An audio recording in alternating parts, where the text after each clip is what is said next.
3월 30일자 기사입니다.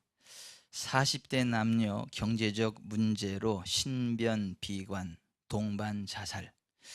29일 오후 4시 31분쯤 경남 창원시 마산 회원구 호원로 한 빌라 방 안에서 40세 여자 A씨와 40대 남자 B씨가 번개탄을 피워놓고 숨져 있는 것을 A씨 어머니가 신고, 출동한 119가 발견했다. 경찰 조사에서 어머니는 A씨가 전화를 해도 받지 않아 빌라를 방문, 119 신고 후 출입문을 강제로 열고 들어가 보니 숨져 있었다고 진술했다. A씨와 B씨는 이혼 후 3년 전부터 동거하는 사이며 유족들은 B씨가 3개월 동안 월급을 받지 못해 경제적으로 어려웠다고 했다. 지난달 5월 13일자 기자입니다. 충주경찰서 신병비관 자살기도 50대 구조. 충주경찰서는 처지를 비관해 자살을 기도한 50대 남자를 구조했다고 밝혔다. 충주경찰서에 따르면 12일 오후 11시 20분경 옛 목행대교 입구에서 술에 취한 채 자살하려고 난간에 서 있던 52세 A모 씨를 구조했다. A씨는 이날 오후 10시 40분경 아들에게 미안하다, 사랑한다, 잘 살라는 자살을 의미하는 문자를 보내고 연락이 끊어졌다. 아들의 신고를 받은 중앙지구대 이재영 경위와 조병구 경사는 A씨 위치를 추적한 뒤 동량면 용교리로 확인해 수색을 벌였다. 이 경위와 조 경사는 옛 목행대교 난간에서 A씨를 발견하고 20여 분간 설득해 무사히 가족에게 인계해 소중한 생명을 지켰다. 자영업자인 A씨는 최근 경제적인 문제로 가정 형편이 어려워지자 극단적인 선택을 했던 것으로 알려졌다. 그러니까 재작년 2012년 1월부터 9월까지 9개월 동안 뉴욕에서만 339명이 경제적인 이유로 자살을 했다고 합니다. 그 중에 한국 사람이 36명이었답니다. 미주 한인사회에 관한 기사죠. 택시기사로 일하던 이모 조씨 36살, 이 씨는 지난 9월 6일 퀸즈 베이사이드에 있는 자신의 아파트에서 머리에 총구를 겨눴다. 사건을 보도한 신문은 이 씨가 당시 경제적 어려움 때문에 고통을 겪었고 당시 해고 상태였다고 전했다. 다음 날 9월 7일에는 경비원으로 일하던 55세 이모노 씨가 퀸즈 프레시메드에 있는 그의 아파트에서 방화 자살했다. 그는 당시 동거인과 헤어진 상태였으며 끊임없이 돈 문제로 고생하고 있던 상태였다. 이어서 9월 10일에는 한국계 미국인 김모식 씨가 뉴저지 데마시스트에 있는 자기 집 지하실에서 목을 매 자살했다. 한때 뉴저지에서 10곳의 옷가게를 소유한 사업가였던 김 씨는 최근 심각한 경영난에 시달리다가 아내와 세 아이를 남겨두고 떠났다. 뉴욕 타임즈는 뉴욕 내 한인사회에서 김모호 씨 부부의 자살만큼 커다란 충격을 남겨준 죽음은 없었다라고 전했다. 1960년 딸과 함께 미국에 이민을 온 이들 부부는 편의점 등에서 일하다가 몇 년 후 네일 살롱을 열었지만 사업이 신통치 않았다고 말했다고 매부 박 씨는 전했다. 그러다가 약 2년 전부터 부부는 채무의 늪으로 빠져들기 시작했다. 부부는 네일 살롱과 아파트의 임대료가 밀려 집주인으로부터 소송을 당하고 있었고 자가용마저 압류당하면서 깊은 시름에 빠져 있었다. 사건 당일 새벽 부부는 20살 난 딸에게 전하는 메모를 아파트 문 밖에 남겨둔 채 온몸에 휘발유를 뿌리고 불을 붙였다고 경찰은 밝혔다. 매부 박모건 씨는 그들은 조용히 고통을 겪었다며 현재 한 명으로부터 소규모 대출을 받은 것을 제외하고 부부는 가족 중 누구에게도 돈을 요청하지 않았다고 말을 덧붙였다. 그는 김 씨가 다른 사람에게 금전적 지원을 요청하는 대신 생을 마감하는 편이 낫다고 생각했다는 것 같다며 김 씨가 좀처럼 남에게 자기 얘기를 안 했다고 말했다. 김 씨는 20살 된 딸에게 편지 한 통과 $40의 현금을 남겼다. 편지에는 사랑해 우리 딸, 너 혼자 없어서 너무 미안해. 내가 부자 아빠에게서 태어났더라면 훨씬 더 좋았을 텐데 라고 쓰여져 있었다. 좀 너무 좀 서글프지 않습니까? 자신의 몸의 방화를 저질러서 죽어가면서 마지막으로 딸에게 남긴 편지가, 사랑해 우리 딸, 내가 부자 아빠에게서 태어났더라면 훨씬 더 좋았을 텐데. 여러분, 이 기사를 보고 어떤 목사님이 이런 평가를 했어요. 우리는 왜 이 세상의 재물이 있고 없음에 의해서 이렇게 자기 목숨까지도 버리는 안타까운 손익계산을 할까요? 누가 세상의 힘을 얻어내지 못하고 성공하지 못한 자는 실패자이며 나고자라는 정의를 사람들 속에 심어 놓은 걸까요? 그리고 왜 사람들은 그러한 세상의 판단에 의해서, 평가에 의해서 자신의 삶을 저주하며 목숨까지도 그렇게 스스로 놓아버리게 되는 것일까요? 그게 하나님을 떠난 저주받은 세상의 실체입니다. 하나님 이외의 다른 것으로는 자신의 행복과 불행을 가르고 있는 이 세상의 종국적 결말, 그것이 바로 그러한 모습 속에 투영되어 있는 거예요.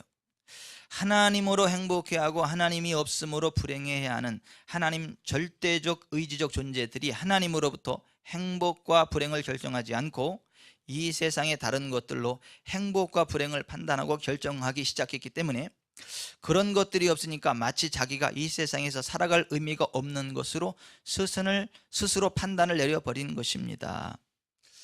여러분들은 이 목사님의 이런 평가에 대해서 어떻게 생각하세요? 동의가 되세요? 저는요, 동의가 되는 게 아니라 이런 섣부른 판단에 화가 치밀어 오릅니다. 정말로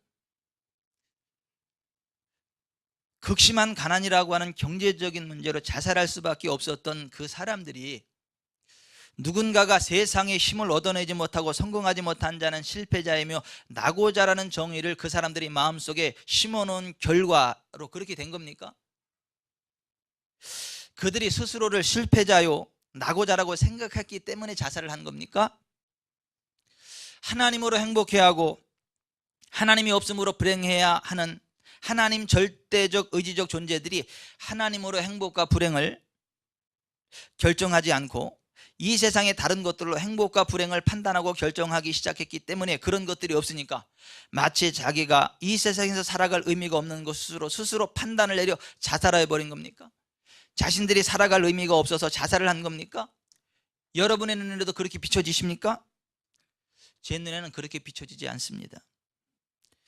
그들 모두에게는요, 살아갈 의미들이 충분히 있었어요. 살고 싶었습니다. 하지만 그들의 삶의 기초를 지탱해 줄 만한 경제적인 최소한의 공급조차도 다 차단되어졌기 때문에 어쩔 수 없는 선택으로 자살을 한 것입니다. 근데 참으로 우습고 안타까운 사실은, 그 사람들의 삶에 대해서 그렇게 하나님이 아닌 돈의 가치를 두고 살았기 때문에 죽었다라고, 하나님으로 행복해야 하고 하나님으로 기뻐해야 되는 것이 인생이다라고 그렇게 고상한 평가를 내렸던 그 목사님은 얼마 후에 스스로 목을 매 자살했다는 거예요. 그러면 그렇게 고상하게 하나님을 사랑하고 하나님만으로 행복하고 하나님만으로 삶의 의미가 있고 하나님 절대 의지적 존재이기 때문에 하나님 안에 행복이 있는 것이다라고 외쳤던, 돈의 가치를 가지고 있었기 때문에 죽었다는 그렇게 함부로 손가락이 있던 그 목사님은 왜 자살했어요?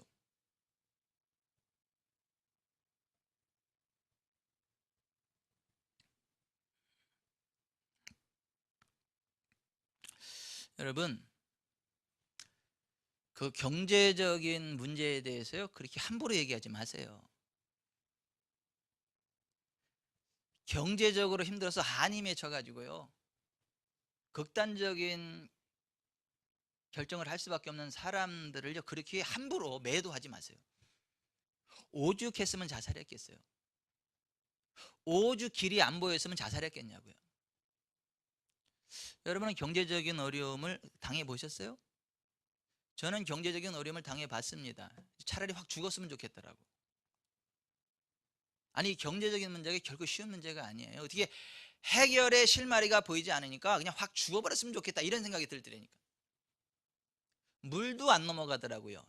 입이 얼마나 쓴지 혀가 입천장에 쩍쩍 눌러붙고 이렇게 지금은 물을 마시면 물이 잘 넘어가거든요. 부드럽게 잘 넘어가요. 근데 그때는요 물을 먹어도 물이 안 넘어갑니다. 목에 얹혀요. 뼈에서 열이 납니다. 차라리 그냥 죽었으면 좋겠다 이러한 생각을 하게 되더라고요. 제가 하나님을 몰라서가 아니라 하나님을 알고 있음에도 불구하고, 하나님을 믿고 있음에도 불구하고, 하나님의 은혜를 경험한 사람임에도 불구하고 차라리 확 죽어버렸으면 좋겠다 이러한 우리 성도들 가운데도 그런 분들이 있어요. 예전에 하다 안 되면 그냥 마지막 죽어버리면 되지 뭐 이런 마음을 가지고 살던 분이 있어요. 우리 교회 성도들 가운데도. 이유는 경제적인 어려움 때문에. 여러분, 모든 자살하는 사람들이 경제적인 문제 때문에 자살한다 이거는 아니에요. 경제적인 문제 아니고 다른 문제로 자살하는 사람들도 물론 있습니다. 그런데 자살하는 수많은 사람들의 가장 많은 원인이 경제적인 원인에 있다는 것도 사실이에요. 안 와닿으니까 아멘이 안 나오시나 본데.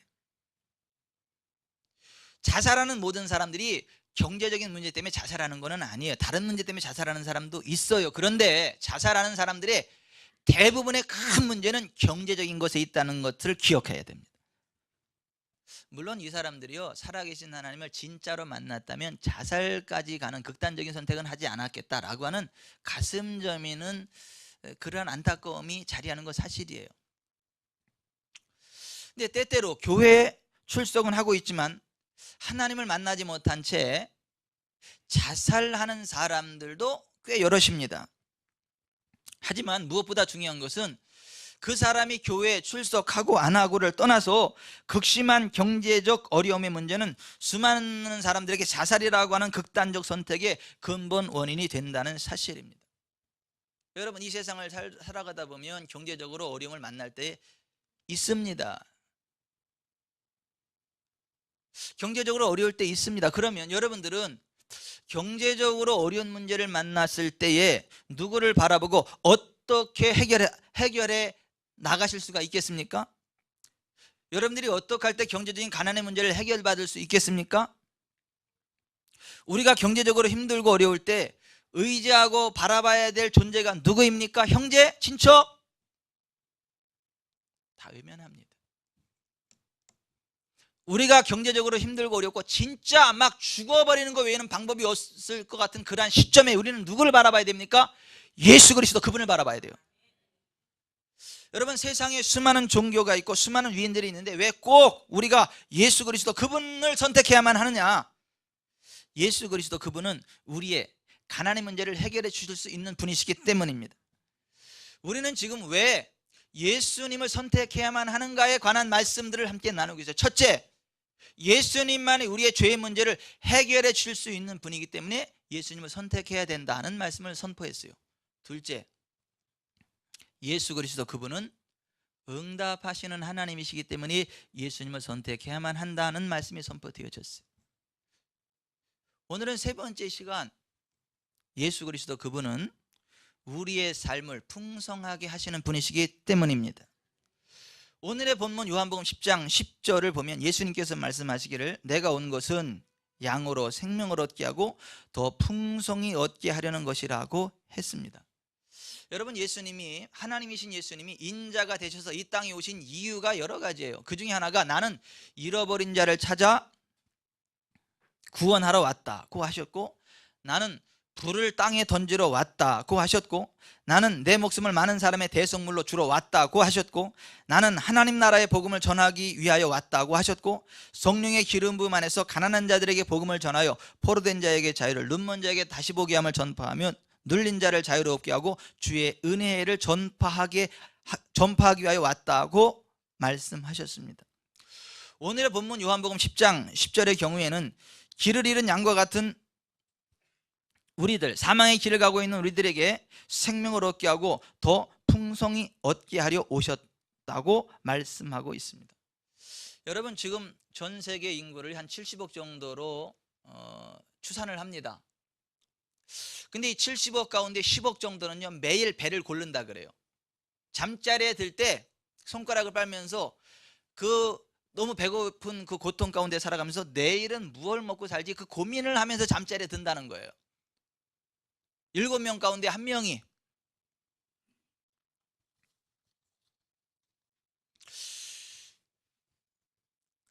제네바 대학의 경제학자이며 유엔 인권의 식량 특별조사관으로 활동하였던 장 지글러 씨는 2005년을 기준으로 세계의 절반이 굶주리고 있으며 하루에 10만 명이 5초에 1명의 어린이가 굶어 죽고 있는데 그 원인은 식량 생산량의 부족이 아니라 사악한 인간들이 만들어낸 사회 구조로 인한 불평등한 분배에 있다는 지적을 했습니다. 그러니까 매년 하나님께서는 전 지구촌의 모든 사람들이 충분히 먹을 수 있는 식량들을 공급해 주시는데 사악한 인간들이 사회 구조적으로 식량이 유통되지 못하도록 막아버리고 자기 돈 벌려고 식량을 태평양 바닷물에 갖다 수장시켜버리거나 저장고에 가둬놓고 안 주거나 이런 식으로 해서 돈벌이 수단으로 악용하기 때문에 전 세계 수많은 사람들이 굶어 죽어가고 있다는 게 하나님이 식량을 안 줘서가 아니라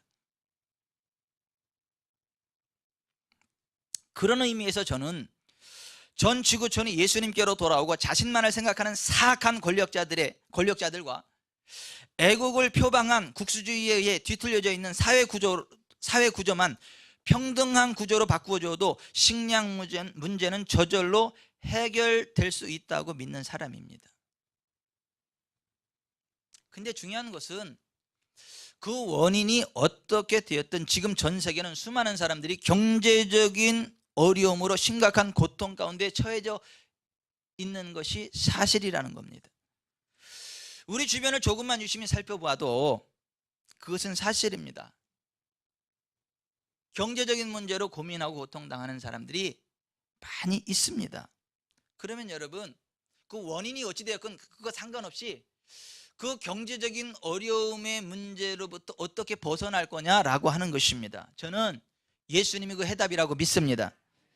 하나님의 약물인 우리들의 목자로 오신 예수님께서 말씀하시기를 내가 온 것은 양으로 생명을 얻게 하고 그러니까 먹을 거리를 더 풍성히 얻게 하려는 것이라고 말씀하셨기 때문입니다. 예수님이 가시는 곳, 예수님이 계신 곳에는 언제나 차고 넘치는 일들이 벌어졌습니다. 사람들이 몰려들었고 먹을 것이 차고 넘쳤고 기쁨이 넘쳤습니다. 예수님이 가시면 오병이어의 기적과 같은 것으로 식량 문제가 넉넉히 해결됐고 모든 불치의 질병들이 고침을 받았고 심지어는 죽은 사람들까지도 살아났습니다. 예수님 까닭에 배고픈 사람들이 배불리 먹고 병든 사람이 고침받고 슬피 울던 사람이 웃고 절망하던 사람이 희망을 되찾았습니다. 예수님을 만난 부자들은 삭개오와 같이 자신이 가지고 있는 것들을 가난한 사람들에게 나누어주는 선한 사람들로 바꾸어져 갖고 예수님을 믿는 사람들이 성령 충만함으로 모여지는 곳에는 자신들의 재산과 소유를 팔아 각 사람의 필요를 따라 서로 나눠줌으로 그들 중에 가난한 사람이 없어지게 되었습니다. 역사상 예수님을 믿고 의지한 나라들은 모두가 다 부강한 나라들로 바꾸어졌습니다. 그러니까 예수님이 있는 곳에 배고픔 없다는 거예요. 예수님이 있는 곳에 병약함 없다는 것입니다. 예수님이 있는 곳에 빈핍함 없다는 것입니다. 왜 그런 줄 아십니까? 왜 그럴까요? 왜 예수님이 계신 곳에는 가난의 문제가 해결이 될까요? 먹을 것이 해결될까요? 질병의 문제가 해결이 될까요? 왜 그렇겠습니까? 예수님이 그 일을 위해서 오셨기 때문입니다. 고린도서 8장 9절에서 우리 주 예수 그리스도의 은혜를 너희가 알거니와 부요하신 이로써 너희를 위해 가난하게 되심은 그의 가난함으로 말미암아 너희를 부요하게 하려 하심이니라고 말씀하셨습니다. 예수님께서는요 가난한 자들의 필요를 채워주시는 삶을 살아가셨습니다. 요한복음 13장 27절에 보시면 예수님께서 가룟 유다에게 내가 하는 일을 속히 하라는 말씀을 하셨을 때 제자들이 유다가 돈꾀를 맡았으므로 명절에 우리가 쓸 물건을 사라 하시는지 혹은 가난한 자들에게 무엇을 주라 하시는 줄로 생각하더라고 기록이 되어 있습니다. 이 말씀은 예수님께서 평소에 가난한 자들의 필요들을 채워주시는 삶을 살아가셨음을 보여주는 말씀입니다. 성령의 기름 부음이 임하면 하나님의 권능이 나갑니다. 치유가 일어나고 회복이 일어납니다. 그리고 경제적인 공급이 옵니다. 그리고 주변 사람들에게요 베풀고 나눌 수 있는 경제적인 형통이 있게 됩니다. 제가 얻어먹는 목사가 아니라 주는 목사가 되는 이유가 그래서 그렇습니다. 저희 교회가 선교를 받는 교회가 아니라 선교하는 교회인 이유가 그렇습니다. 개척 초창기부터 지금까지 성령님의 기름 부으심 안에 예수님과 같은 삶을 살아가면요 예수님처럼 가난한 자들에게 베풀면 나눌 수 있는 재정이 흘러들어오는 걸 믿으시기를 바랍니다. 도둑질을 해서가 아니에요. 하나님께서 경제적인 부흥을 일으키십니다. 경제적인 회복을 일으키십니다. 방법은 여러 가지이지만 하나님께서 회복시키십니다. 그래서 예수님께서 성령의 기름 부흥 가운데 살아가시면서 가난한 사람들에게 늘 베풀 수 있는 경제력이 있었다는 것입니다. 그 가룟 유다가 하는 일 중요한 일 가운데 하나가 바로 그것이었다라고 하는 것입니다. 예수 그리스도 그분은 어제나 오늘이나 영원토록 동일한 걸 믿으시기 바랍니다. 오늘 예수님을 믿고 따르는 자들에게 예수님 함께하는 걸 믿으시기를 바랍니다. 주님을 사랑하고 의지하는 자들이 있는 곳에 부활의 주님이 함께하는 걸 믿으시길 바랍니다. 그리고 그 예수 그리스도는 어제나 오늘이나 영원토록 동일한 걸 믿으세요. 그 예수님의 제자된 사람들은 예수님 가신 그 길을 걸어가게 되고 예수님보다 더 큰 일을 할 수 있다는 걸 믿으시길 바랍니다. 예수님처럼 치유의 통로가 되고 회복의 통로가 되고 경제적인 회복이 일어나면서 주변에 가난한 사람들에게 베풀 수 있는 경제력이 주어진다는 걸 믿으시길 바랍니다. 예수님께서 이 땅에 오신 목적들 가운데 하나가 바로 그것이었기 때문에 그래요. 예수님께서 경제적인 문제를 해결하시는 방법은요 하늘의 방법입니다. 기사와 표적이에요. 여러분 오병이어의 기적을 일으켜서 배고픈 사람들의 어떠한 식량을 공급했을 때 그것이 인간의 방법이었어요. 인간의 방법이었으니까 하늘의 방법이었습니까? 하늘의 방법이었습니다. 하늘의 기적으로.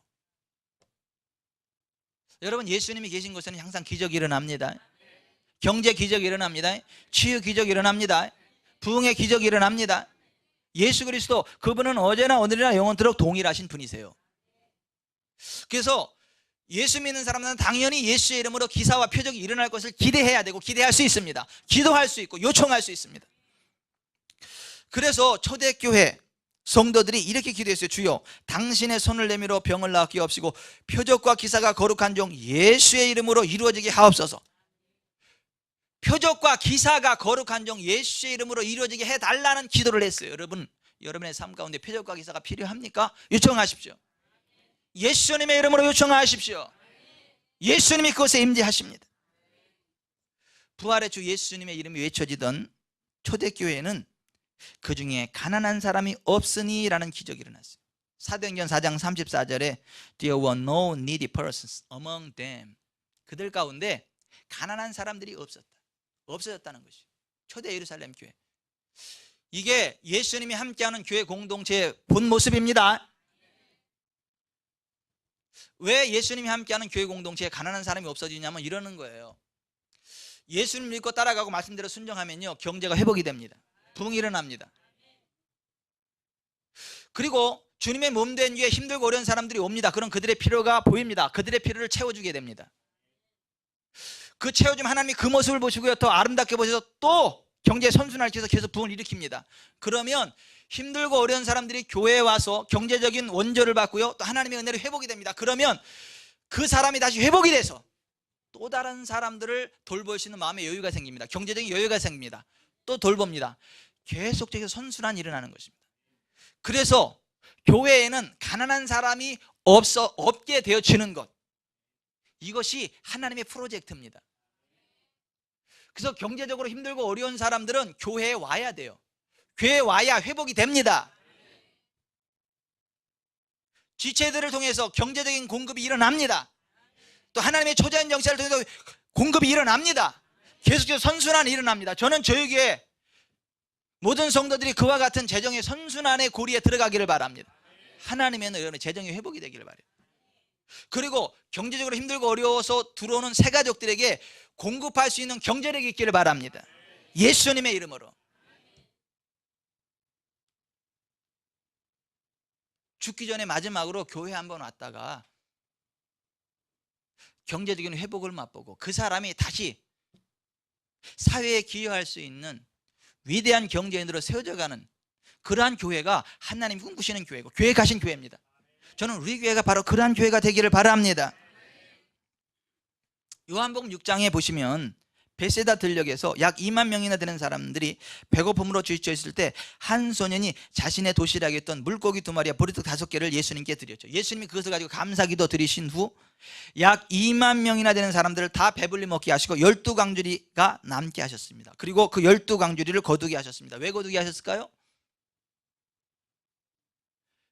제가 믿기로는 보리떡 5개와 물고기 2마리를 예수님께 드린 그 소년의 집으로 갖다 주라고 제자 12명에게 심부름 시켜가지고 그 소년의 집에다 갖다 주게 하라고 하셨을 것 같아요. 왜냐하면 예수님께서 말씀하시기를 내가 진실로 너희에게 이르노니 나와 복음을 위하여 집이나 형제나 자매나 어머니나 아버지나 자식이나 전토를 벌인 자는 현세에 있어 집과 형제와 자매와 어머니와 자식과 전토를 100배나 받되 박해를 겸하여 받고 내세의 영생을 받지 못할 자가 없느니라고 말씀하셨기 때문입니다. 예수님께서는 이 말씀과 같이 예수님과 복음을 위하여 무엇인가를 심는 사람들에게 그가 심은 것의 100배를 현세에서 돌려주시고 내세에서 영생으로 갚아주시는 분이시기 때문입니다. 심고 거두는 그것은 하나님께서 창세 이후로 모든 사람들에게 주신 복과 부흥의 원리임을 믿으시기 바랍니다. 하나님께서는 우리에게 영적인 복과 내세의 구원만을 주시는 분이 아닙니다. 현세와 내세에 동일하게 복을 주시는 분임을 믿으시길 바라요. 그러나 사탄은 하나님의 자녀들에게 하나님이 주시는 복은 현재의 재정적인 복과는 거리가 먼 것이라고 속이는 놈입니다. 내세 구원은 맞는데, 영적인 죄사함의 복은 맞는데, 영적인 풍성함은 맞는데 재정적인 것은 아니다, 현세적인 것은 아니다라고 사탄이 속입니다. 그러한 실상을 우리에게 적나라하게 보여주는 예를 하나 소개해 봅니다. 어떤 분이 인터넷 카페에 무엇을 심는다라는 말씀이 성경적인가요? 라는 제목으로 이런 글을 올렸어요. 간혹 이런 이야기들을 사람들이 하는 것을 들었습니다. 그동안 헌금을 감사함으로 아낌없이 하나님께 드렸다. 헌금을 심었더니 나중에 큰 복으로 왔다. 또는 이런 이야기를 들은 적도 있습니다. 기도를 심었다, 기도를 심자 등등. 일단 그 의미는 당장 무엇인가 일어나지 않더라도 나중에 무엇인가가 이루어진다라는 의미로 쓰는 것 같습니다. 마치 열매를 심으면 당장 추수할 것은 없지만 나중에 자라면 추수할 것이 생기는 것처럼 당장은 아무 일도 없지만 그 심은 것이 나중에 열매가 된다라는 뜻으로 쓰는 것 같습니다. 기도를 심고 헌금을 심고 이런 무엇을 심는다라는 표현이 과연 문제가 없는 것인가요? 그리고 이 글에 대해서 이러한 답글이 달린 것을 보았어요. 전혀 성경적이 아닙니다. 떼쓰는 퀘션 마크, 떼쓰는 기도는 지상 종교와 다를 바가 없지요. 그의 나라와 그의 의를 구하는 기도, 그러면 이 모든 것을 더하시겠다는 그분의 약속을 믿는 것이지요. 그리고 헌금을 심는다? 모든 것을 하나님께로부터 받았는데 우리가 심는 것이 있을까요? 또 다른 사람이 하나님이 펀드 매니저도 아니고 심는다라는 말이 좀 웃기군요. 마치 투자한다는 말과 비슷해 보입니다. 또 다른 사람, 포도를 심었다는 표현 등은 성경에서 열매를 기다린다는 의미로 간혹 나타나지만 헌금을 심었다거나 기도를 심는 표현은 성경에 없습니다. 또 다른 사람, 헌금을 걷기 위해서 뿌리는 건 아니라고 봅니다. 헌금이란 게 내가 내 돈을 하나님께 드린다는 게 아니라 나에게 온 재물이 하나님께로부터 왔다는 나의 마음의 표현이라고 생각하는데요, 마치 내가 가진 돈을 나중에 더 받기 위해서 하나님께 드린다는 건 헌금의 진정한 의미가 아니라고 생각됩니다. 그리고 성경에서 말하는 복은 우리가 생각하는 그런 물질, 건강, 명예가 아니라고 배웠습니다. 또 다른 사람, 올바르지 않은 표현이라고 생각합니다. 기복적인 느낌이 강합니다. 또 다른 사람, 하나님께 드리는 헌금과 기도를 심는다고 하면 나중에 반드시 무언가 거둘 것을 바라는 것이겠지요. 그렇다면 감격과 기쁨, 회개의 드림이 되지 않고 이익과 보상을 위한 것이 되니 불경건한 말이 됩니다. 하나님께로부터 무엇을 받기 위해서가 아니라 이미 주셨으니 그저 기도하고 기쁘게 봉사하는 것 아닐까요? 여러분들은 어떻게 생각하세요? 이분들의 말에 동의가 되시나요? 정말로 하나님께서 주시는 복은 물질적인 복과는 상관이 없는 것입니까? 무엇인가를 심고 거두기 원하는 것은 성경적이지 않은 잘못된 것이고 우리가 버려야 할 기복주의적인 것입니까? 그렇지 않습니다. 성경에서 말씀하고 있는 하나님은 하나님의 백성, 하나님의 자녀들로 하여금 영적이고 내세적인 복과 더불어 경제적인 면에서도 복을 주셔서 부하게 해주시는 좋으신 하나님이십니다. 그리고 심고 거둠의 원리에 의해서 우리를 부욕해 해주시는 분이십니다. 창세기 8장 22절 땅이 있을 동안에는 심음과 거둠과 추위와 더위와 여름과 겨울과 낮과 밤이 쉬지 아니하리라. 여호와께서 주시는 복은 사람을 부하게 하고 근심을 겸하여 주지 아니하시느니라. 여호와는 가난한 자를 먼지더미에서 일으키시며 궁핍한 자를 거름더미에서 들어 세워 지도자들 곧 그의 백성들의 지도들과 함께 세우시며 또 임신하지 못하던 여자를 집에 살게 하사 자녀들을 즐겁게 하시는 어머니가 되게 하시는도다. 할렐루야. 여러분, 이 세상의 모든 철학이나 종교는 예외 없이 가난을 미화시켜서 가르치고 있습니다. 재물은 인간을 타락시키며 가난이 인간을 더 고상하게 만들어 준다고 합니다. 재물을 얻고자 하는 마음은 동물적인 욕망이며 물질적 소유를 초월하는 것이 고차원적인 가치관이라고 합니다. 부자는 이미 탐욕의 노예가 된 자이며 물질을 초월하여 가진 것이 없이 사는 사람이 더 높은 도덕적 경지에 이를 수 있다고 합니다. 진짜 그렇습니까? 그렇지 않습니다. 누가 더 물질의 노예가 될 것 같습니까? 부자이겠습니까? 가난한 사람이겠습니까? 가난한 사람이 더 물질의 노예가 됩니다. 뭔 말씀은 돈 돌아버립니다. 여유가 있어야, 풍성한 광야에서 인심 난다고 부유해야 다른 사람 돌볼 여유가 생겨요. 신경 안 씁니다. 근데 거꾸로 가르쳐요, 사람들은.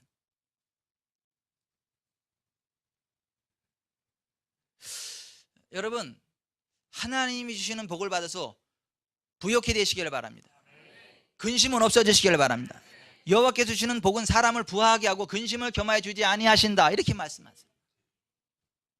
하나님은 우리의 영혼만 잘되게 하시는 것이 아니라 영혼의 잘됨 같이 범사가 잘되고 강건하게 하시는 분이시라고 성경이 말씀합니다. 근데 중요한 것은 하나님께서는 모든 것들을 부유하게 하시되 심고 거둠의 원리에 의해서 부유하게 하신다는 거예요. 여러분, 내가 사랑을 받고 싶으면 무엇을 심어야 될까요? 사랑을 심어야 되는 것입니다. 내가 자꾸 다른 사람에게 사랑을 심고 사랑해주고 그래야 나도 사랑을 받는 거예요. 내가 다른 사람에게 미움과 분노를 심어놓고 나서 나는 사랑을 받을 것이다? 착각 마세요. 착각 마세요. 절대로 착각 마세요. 그런 일은 절대 없어요. 내가 다른 사람에게 미움과 분노를 심었는데 내가 어떻게 사랑을 받아요? 심는 거를 미움과 분노를 심었는데요. 사랑을 받기 원하면 사랑을 심어야 되는 거예요. 세상 모든 사람들을 사랑해 보세요. 세상 모든 사람들이 나를 사랑해 주지요. 여러분, 분노를 심어 보세요. 그러면 다른 사람들이 나를 향해 분노합니다. 저는요, 행복한 남자예요. 이 세상에 나처럼 한 여인의 그 뜨거운 사랑을 받는 남자가 몇이나 있을까, 이렇게 생각을 해요. 저는 우리 순이가 저를 얼마나 사랑해 주는지. 제가 진짜 사랑받는 남자 행복합니다. 전 보무도 당당하게 걸어 다니잖아. 근데 우리 순이가 왜 저를 그렇게 사랑해 줄까요?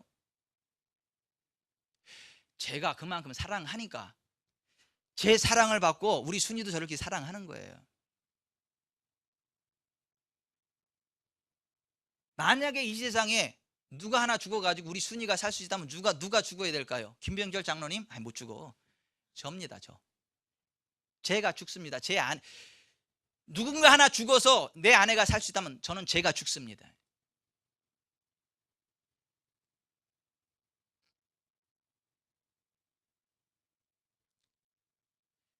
이 세상에 여자라고는 김옥순이 하나밖에 없어, 저한테는. 그래서 우리 순이한테도 이 세상에 남자라고는 이병천이 하나밖에 없어. 여러분들이 아무리 멋있게 생겼어도, 아무리 향수를 뿌리고 좋은 넥타이 메고 다니고 좋은 차를 끌고 다니도 우리 순이는 눈길 안 줘. 이 세상에 남자는 오직 하나, 내 남자 이병천 뿐이에요. 아멘이 요즘 현장 안 나오는 것 같아. 노맨이란 말이에요 지금? 아멘이래잖아. 자, 여기 좀 보세요. 사람은 심는 것을 거둬요. 사랑을 심으면 사랑을 거둬요. 근데 내가 먼저 심어야 거둡니다. 불신을 심으면 불신을 거둡니다. 콩을 심으면 콩이 납니다. 팥을 심으면 팥이 납니다. 보리를 심으면 보리가 납니다. 이런 예는 없어요. 하나님 내 심기는 보리를 심었지만 찹쌀 줄 믿습니다. 그랬다가 찹쌀이 나오는 게 아니에요. 하나님 뭐라 그러세요? 이놈아 정신 차려. 이놈아 내가 심는 것을 거둔다 그랬지. 네가 찹쌀을 원하면 처음부터 찹쌀을 심었어야지. 보리를 심고 찹쌀을 달라 그랬니? 이놈아 차려줄 중에 정신 차려. 그리고 꼴밤 하나 주실지도 몰라요. 따라서 하십시다. 하늘나라 원리는, 하나님의 원리는 심는 대로 거두는 것이다. 심는 것을 거두는 것이다. 심는 만큼 거두는 것이다.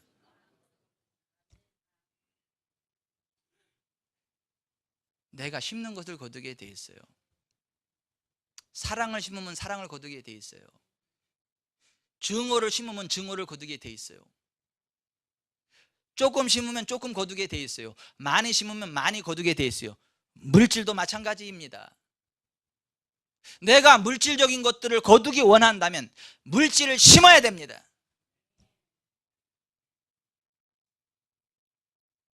물질을 심어야 돼요. 내가 물질적으로 거두기를 원하면, 부유하게 되기를 원하면 물질을 심어야 되는 것입니다. 그것이 하나님의 원리예요.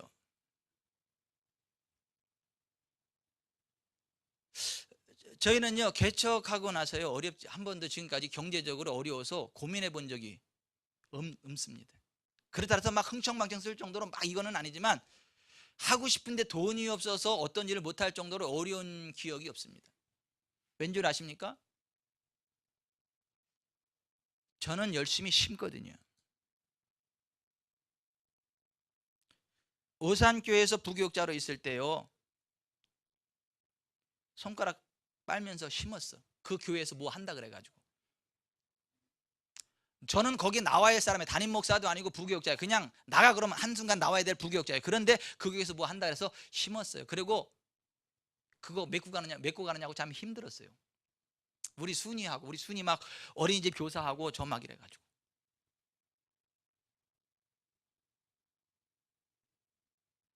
심었어요. 근데 하나님이 거두게 하셨습니다. 저 개척할 때 거두게 하셨어요. 지금도 거두게 하십니다. 지금도 거두게 하세요. 지금도요 수학이 막 옵니다. 저희 통장으로 이렇게 와요. 문자가 막 오고 그래요. 받아주십시오 그러고. 얼마 안 되지만 이렇게 얼마인지는 얘기 안 할게요. 시험 드는 사람이 있을 것 같아가지고. 커요. 제가 동냥하는 거 아니고 도와달라고 이러는 거 아니고 그냥 와요. 왜 그럴까요? 심으니까. 그리고 저희는 또 반드시 심습니다. 하나님이 주시면 먹을 것과 심을 것을 반드시 분리합니다. 심을 것은 반드시 심어요. 먹을 것은 먹습니다. 잘 먹어서 살도 쪘잖아요. 이렇게.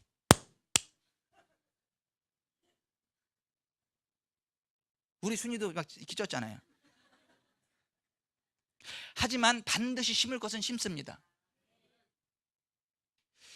따라서 하십시다. 심으면 거둔다. 심어야 거둔다. 심는 것을 거둔다. 심는 만큼 거둔다. 아멘. 사랑을 심으면 사랑을 거두고, 미움을 심으면 미움을 거두고, 재정을 심으면 재정을 거둔다. 아멘. 오늘은 우리가 예수님을 선택해야만 하는 세 번째 이유, 가난의 문제를 해결, 우리를 풍성하게 하시는 분이 예수님이시기 때문에. 근데 예수님 안에서 우리가 어떻게 할 때 재정적인 부흥을 누리게 되느냐라는 거예요. 예수님을 신실하게 믿고 심을 거를 심어야 돼요. 하나님이 우리에게 주신 것들 가운데 먹을 게 있고 심을 게 있어요. 여러분 농부가 가을에 수확을 하면 반드시 종자를 분류하죠. 먹을 것은 먹지만 종자는 먹어요 안 먹어요? 안 먹습니다. 그 뭐 하려고요? 밭에 뿌리려고, 논에 뿌리려고. 뿌려야 거둡니다. 종자까지 다 먹어버리면요 그걸로 끝. 더 이상의 소망이 없어요. 그런 식으로 하나님이 우리에게 주시는 물질 가운데는 먹을 게 있고 심을 게 있어요. 먹을 것과 심을 것을 함께 주시는 하나님이시라고 고린도서 9장에 그렇게 말씀하세요. 먹을 것은 먹되 심을 것은 반드시 심어야 다시 거둔다. 하나님이 이렇게 말씀하십니다. 심어야 된다. 이것 곧 적게 심는 자는 적게 거두고 많이 심는 자는 많이 거둔다 하는 말이로다. 심는 자에게 씨와 먹을 양식을 주시는 이가 너희 심을 것을 주사 풍성하게 하시고 너희 의의 열매를 더하게 하시리니 너희가 모든 일에 넉넉하여 너그럽게 연보를 하면 그들이 우리로 말미암아 하나님께 감사하게 하려는 것이라. 저는요, 제가 경제적으로 어렵지 않듯이 우리 교회 모든 성도들이 경제적으로 어렵지 않기를 바랍니다. 자유케 되기를 바랍니다. 베풀고 나누는 경제적인 여력이 있기를 바랍니다. 밥 얻어먹는 기쁨이 아니라 사주는 기쁨을 누리는 인생 되시길 바랍니다. 얻어먹는 기쁨이 아니라 주는 기쁨을 누리는 저에게 성도들이 될 수 있기를 바랍니다. 아멘. 심는 자가 그와 같은 은혜를 받는다는 거예요. 심어야 된다는 거예요. 그 어디에 심어야 됩니까? 가족들에게 심어야 됩니다. 가족들. 디모데전서 5장 8절 누구든지 자기 친족 특히 자기 가족을 돌보지 않으면 믿음을 배반한 자요 불신자보다 더 악한 자다 그랬어요. 자기 가족들을 경제적으로 돌봐야 되는 거예요. 이게 심는 거라는 거예요. 예수님을 믿는다고 하면서 가족들의 경제적인 문제를 외면하면 불신자라는 거, 믿음을 배반한 자라는 거예요. 여러분, 불신자, 믿음을 배반한 자가 천국 갈까요? 지옥 갈까요? 지옥 가지요. 그러면 자기 가족을 경제적인 필요를 돌보지 않고 외면하는 사람은 믿음을 배반한 자고 불신자보다 더 악한 자라는데, 그럼 그 사람이 천국 갈까요? 지옥 갈까요? 제가 얘기 안 했어요. 여러분들이 얘기했지. 여러분, 가족들에게 심으십시오. 가족들이 힘들다 어렵다 그러면요, 두말하지 말고 도와주세요. 왜 김병철 장로님 혼자 아멘 하는 거예요? 여러분, 가족들이 경제적으로 힘들고 어렵다, 친족이 힘들고 어렵다, 무조건 도와주세요. 도와주시는 데도 무조건 도와주세요. 아멘.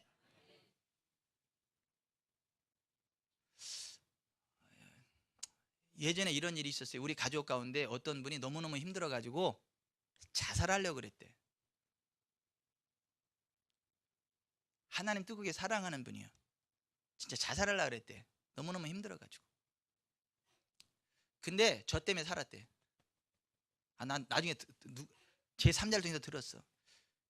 제가 그랬대. 가족 가운데 한 사람이 죽게 생겼는데 이까지 땅이 뭔 재산이 있고 재산이 뭔 소용이냐, 이거 다 팔아서라도 그냥 갚아주고, 나는 그 사람이 살면 땅덩이 다 없어도 괜찮다. 팔어. 그래서 땅 팔아가지고 갚아주고 그때 살았대. 그 얘기 듣고 살 소망이 생겼대. 그리고 안 죽고 지금까지 살아있대. 참, 이런 감동적인 얘기 아멘이 이렇게밖에 안 나오나.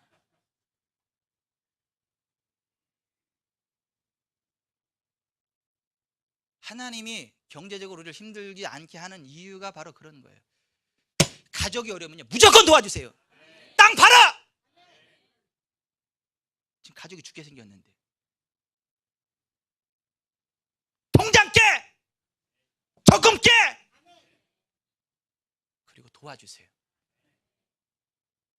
그게 예수의 사람이야. 그렇게 안 하는 사람은 믿음을 배반한 사람이야. 불신자보다 더 악한 사람이야. 그런 사람이 천국 가요? No.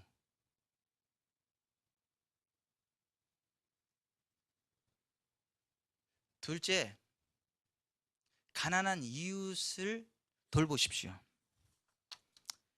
잠언 19장 17절 가난한 자를 불쌍히 여기는 것은 여호와께 구워 드리는 것이니 그의 선행을 그에게 갚아주시리라. 흩어 구제해도 더욱 부하게 되는 일이 있나니 과도히 아껴도 가난하게 될 뿐이니라. 구제를 좋아하는 자는 풍족해질 것이요 남을 윤택하게 하는 자는 자기도 윤택하여 치리라. 여러분, 주변에 가난한 사람들을 도와주세요. 도와주십시오. 도와줘야 됩니다.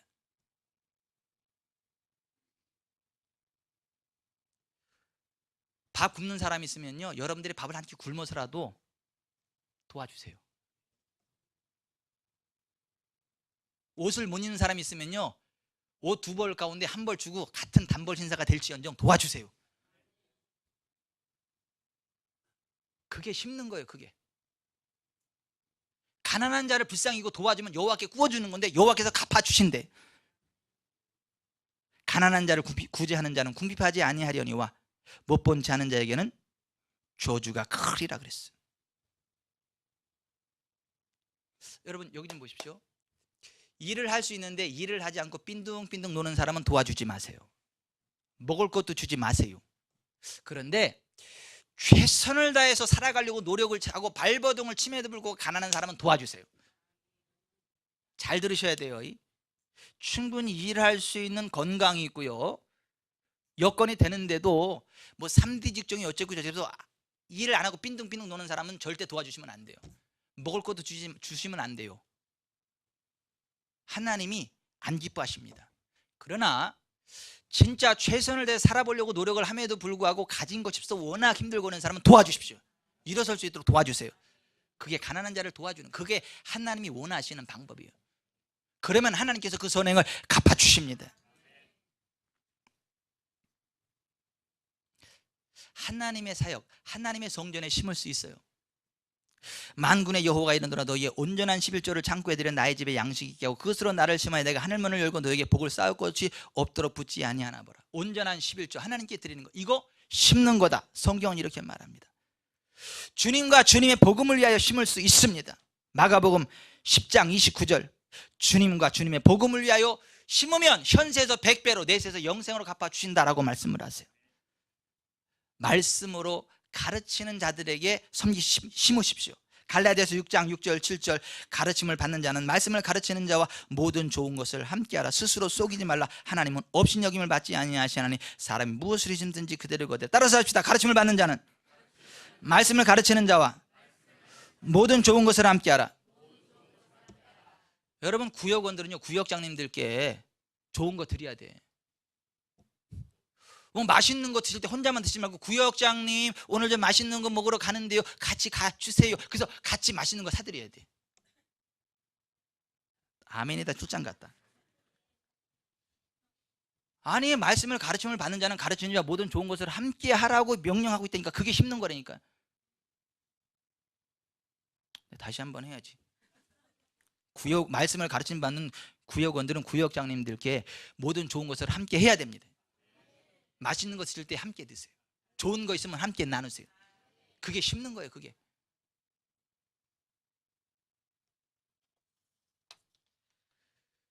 심어야 거둬요.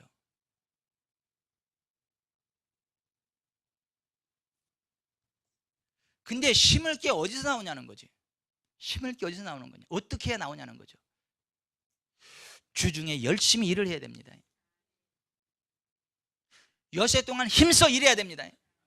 그리고 제7일은 여호와의 성일이기 때문에 온전히 하나님 앞에 나서 예배를 드리셔야 돼요. 그래야 먹을 게 나오고 심을 게 나옵니다. 심을 걸 심고 계속 선순환 일어나는 것입니다. 출애굽기 20장 8절, 안식일을 기억하여 거룩하게 지키라. 엿새 동안은 힘써 내 모든 일을 행할 것이나 일곱째 날은 내 하나님 여호와의 안식일인 즉 너나 내 아들이나 내 딸이나 내 남종이나 내 여종이나 내 가축이나 내 문 안에 머무는 객이라도 아무 일도 하지 말라.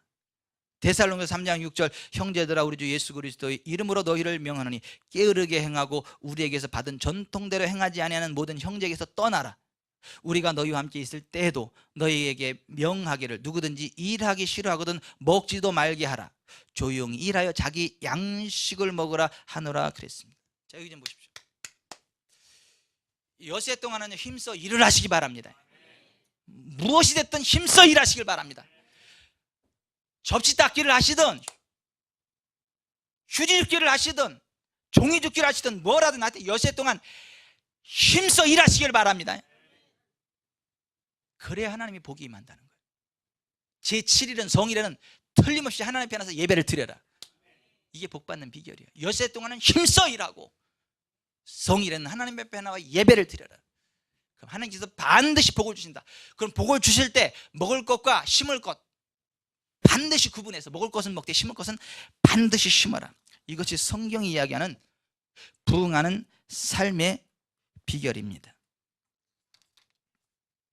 성경에는 이렇게 심고 거둠으로 부흥을 누렸던 사람들의 이야기로 가득합니다. 저와 여러분이 그와 같은 복된 인생 되시기를 주 예수 그리스도의 이름으로 축원해 드립니다. 아멘. 아무리 힘들어도요, 절대 죽지 마세요. 옆에 분에게 얘기하세요. 아무리 힘들어도 죽지만 마세요. 옆에 분 눈을 보면서 그랬어요. 아무리 힘들어도 죽지만 마세요. 예. 빨랫줄은 빨래를 위해 있는 것이지 내 목을 위해서 있는 게 아닙니다. 아니, 옆에 분한테 얘기하시라니까요. 빨랫줄은 빨래를 위해서 있는 것이지 내 목을 위해서 있는 게 아닙니다.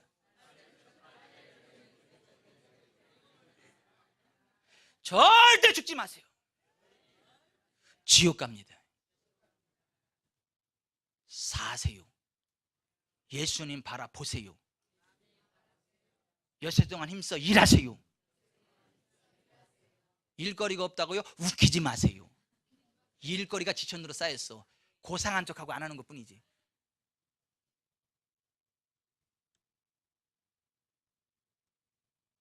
제가 예전에 섬기던 교회에서 어떤 장로님이 저한테 하신 말씀이 일부 때 생각이 나고 지금도 생각나 말씀드리는데, 제가 전도사 때 그분이 그러더라고요.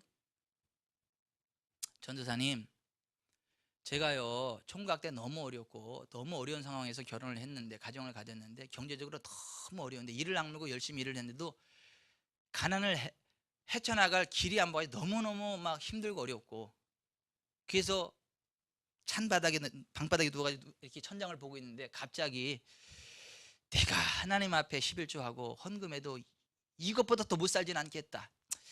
에이씨, 그냥 하나님께 뭐 드리는 거나 드려보자. 그 결심을 했대. 그리고 하나님 앞에 11조 드리고 헌금을 드리기 시작을 했대요. 근데 놀라운 것은 그로부터 얼마 후에 우연히 땅을 하나 사게 됐대. 돈도 없는데 거기에 집을 짓고 거기서 새롭게 사업을 할 수 있는 길이 열렸대. 그래서 오늘의 내가 있게 되었노라고.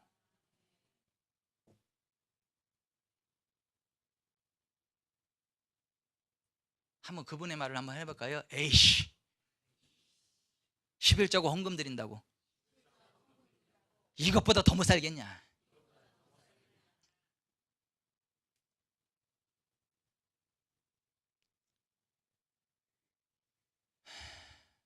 예수의 증언은 예언의 영이라. A씨를 하든 B씨를 하든 D씨를 하든 하세요. 순종하세요. 그분에게 일어난 그러한 일들이 여러분에게도 일어나게 될 것입니다. 큰 부흥이 있게 될 것입니다. 영혼이 잘 되고 범사가 잘 되고 강건하게 될 것입니다. 아멘. 기도합시다.